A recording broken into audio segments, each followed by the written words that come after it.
Yo YouTube, Jason, I'm back with another video, and today we got a Dragon Ball Xenoverse 3 video. And today, or a few days ago, I played Dragon Ball Xenoverse 3, the demo, when I was at DreamCon. Yes, I was at DreamCon for the few days they had. I had a good time.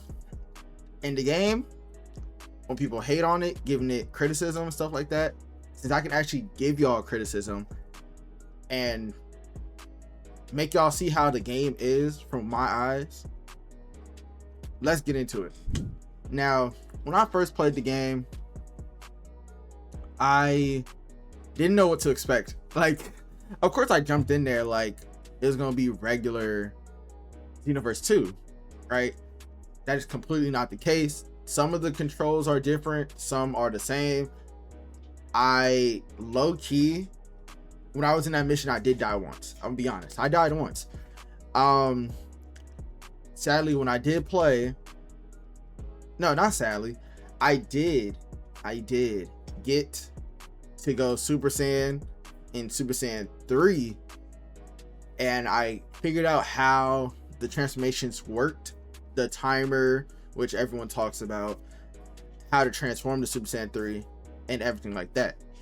So when I hopped in and played for the first time, I was trying to figure out the buttons, and the combos are the same, square and triangle, like an arena fighter, like Xenoverse 2 was. Key blast is still circle, regular controls.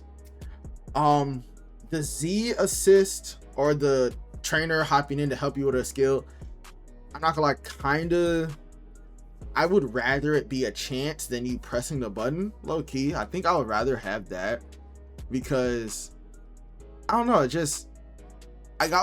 I did love Xenoverse 1's Z assist. That's one of the mechanics I do love about Xenoverse 1, even though Xenoverse 1 was a terrible game.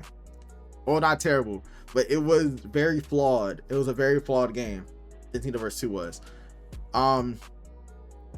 It was kind of irritating for me. Maybe I'll get used to it when the game does come out, but it was kind of irritating for me to try to get in the Z assist action more and more, to remember to press that button. But best believe I did not forget to press the ultimate button. I used Giant Storm a couple times with John, or J1000. I thought his name was John 1000, but I guess it's J1000 or JH or whatever it's called. I also, when I played, fighting Broly felt alive. Like, I was engaged with the combat, and I was engaged with fighting him. I was locked in. I love the abilities of having Broly's ability to do a huge AoE. You have to use the map to your advantage to hide behind rocks and actually dodge, and actually try to just use the environment. Just use the environment to your advantage. And the way to transform, and the way how it works, is you have to transform, you have to do enough damage on your character to transform, like a reward.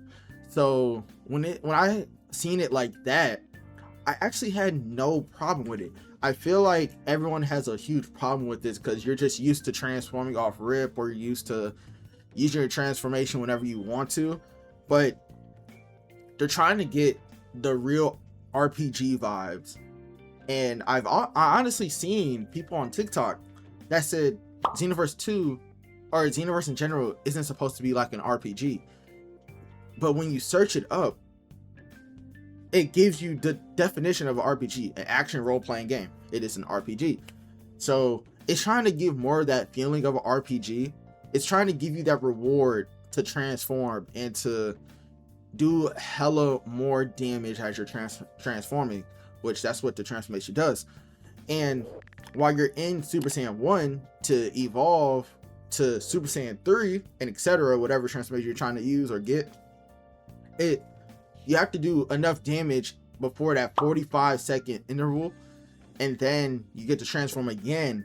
And I don't remember the top of my head, I'll just probably search it up, but I think when you transform to Super Saiyan 3, the timer resets, but it's a lower timer. So I think in Super Saiyan 3 is 31 seconds if I remember. But yes, I can agree with the timer being some type of problem. In my opinion, I would rather like you I in my opinion, I love the damage dealing system. Like you have to do enough damage to transform, etc. I feel like that's fair because transforming off rip just to get that extra boost when one, a lot of other races don't have transformations, and two, it just feels more right to do. It seems fair to me, but it's just the fact that like you have to deal enough damage, but if you don't in that set time, you deform. Now I kind of feel like that's kind of unfair. Don't get me wrong, I got the damage done in that amount of time. The amount of time is fair itself, but just in general, like why would I transform super high up in forms just to lose it all in that amount of seconds? Now that's where I cut the line with the timer.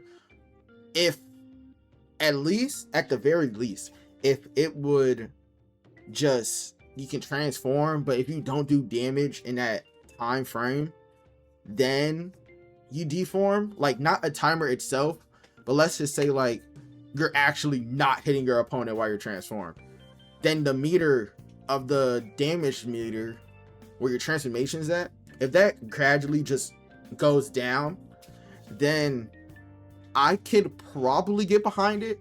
Obviously what everybody wants is the timer to just disappear. That's what they want.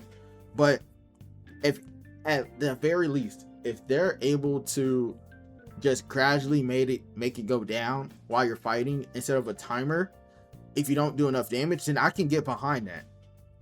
Let's see how this, like Xenoverse 1, you had Super Saiyan or any transformation, and the key was infinite, but it would gradually go down. Like you can spam and everything, but you had to keep charging up your key so you can stay in that transformation. That was ass. Xenoverse 2, depending on what transformation you use, the key would go down gradually or a lot if you were Super Saiyan Blue evolved, probably. That was definitely better, but I low key, obviously you can use like super souls to key recovery or capsules or whatever you wanted to use for your key recovery to be okay. But if you used like none of those, then basically you're fucked. Like you had to keep charging up and gain distance from your enemy to stay in Super Saiyan Blue evolved or Super Saiyan Blue. Like I said, that's better than Xenoverse 1, but I feel like if you are able to deal damage in them forms and get rewarded for those forms so you can stay in them, then I feel like it's fair. I feel like it's fair. It's not the end of the world if that's the case. If they make it like that, if they just remove the timer and let the meter gradually go down, that's completely fine. But yeah, that's my take on it personally. I don't see anything else wrong with the game personally. I've seen comments too on a video, I don't remember what video it was, or a TikTok video that I saw. I seen people said the gameplay was stiff. I personally did not think it was stiff. That I was smoothing, okay? I was smoothing. I figured out the dodging and shit at the end, which was my fault. I wasn't pressing all the buttons. Again, I was pretending like I knew how to play, which I didn't, because they definitely changed the buttons around. But dodging and all that stuff, like once you get the movement down, the game is not hard. The game is not stiff. The game is regular. So it's like, I think where the game is at for a demo, it's really good.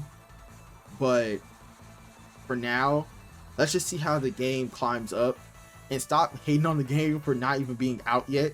It is a demo. It is a playtest. It's a demo. Either or what you want to think it is. It will continue to update and be better. So that's it for me for right now. Hope y'all enjoyed this video. Please like and subscribe for more, and I'll see y'all next time. Peace.